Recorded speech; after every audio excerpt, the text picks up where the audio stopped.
You're watching Good Day Street Talk. It's Father's Day, and Danny Lang has a lot to be thankful for. Not only is he grateful for his wife and kids, but he's also grateful for Dr. Barry Weintraub, who saved his life more than 20 years ago. An accident left Danny bleeding to death on a Manhattan street, but with the help of a complete stranger, Danny survived. The two men recently reunited, and they're both joining me now, along with Danny's wife, Jennifer, and their two sons, Daniel and Dylan. Welcome to you all. Thank you. Thank you. Let's start out with that day 20 years ago, Danny. What were you doing? I was doing some work. We were putting in some windows in a residential building, and it was the end of the project. I was removing some glass, and I got it out of the building, and I attempted to put it into the truck, and at that point, it just snapped in the middle and severed my arm.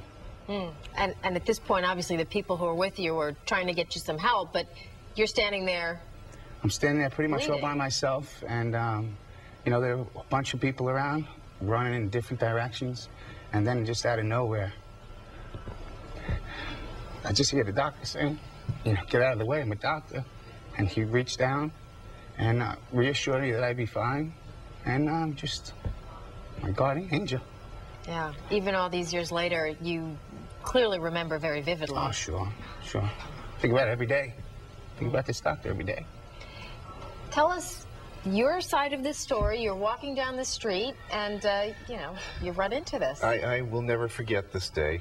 I had just performed 2 beautiful noses and was walking up Madison Avenue feeling very well, and I saw a crowd of people around Danny, who was propped up against one of the buildings on the avenue, and he was really hemorrhaging to death. A piece of glass had broken and cut across his arm, and there was just blood all over the place. So surgeons do these things. We go towards blood, not away from Right. it. So I managed to find the vessel in his arm and kink it off with my fingers.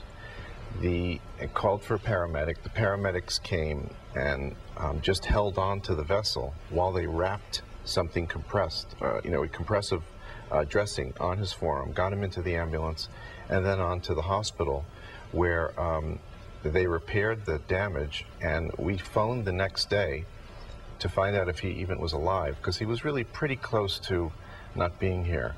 When I found him, he was pale, he was kind of gurgling words, and was going out.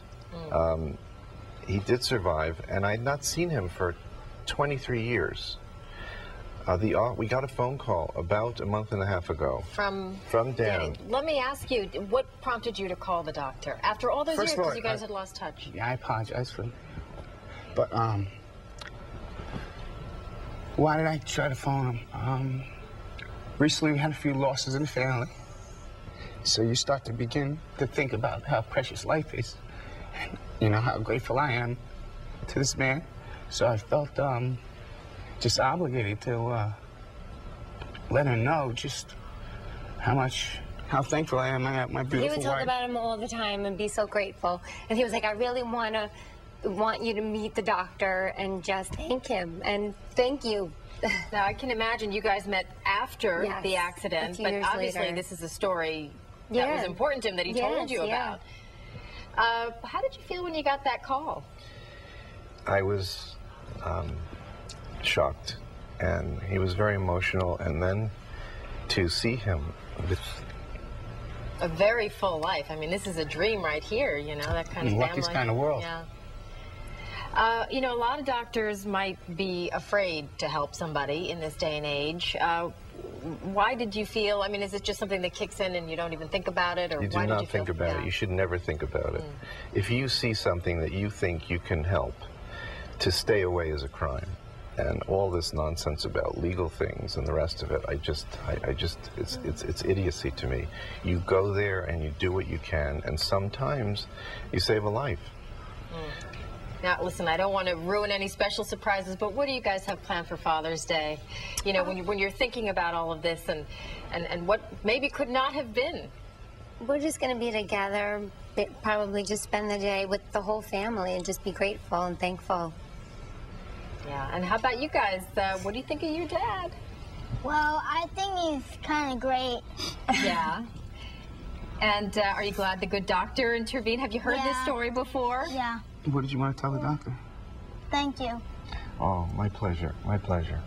You're welcome. Without a dad, I wouldn't have a dad anymore. That's right. Yep. Well, listen. And he wouldn't have you. Yeah, Mommy wouldn't have you guys.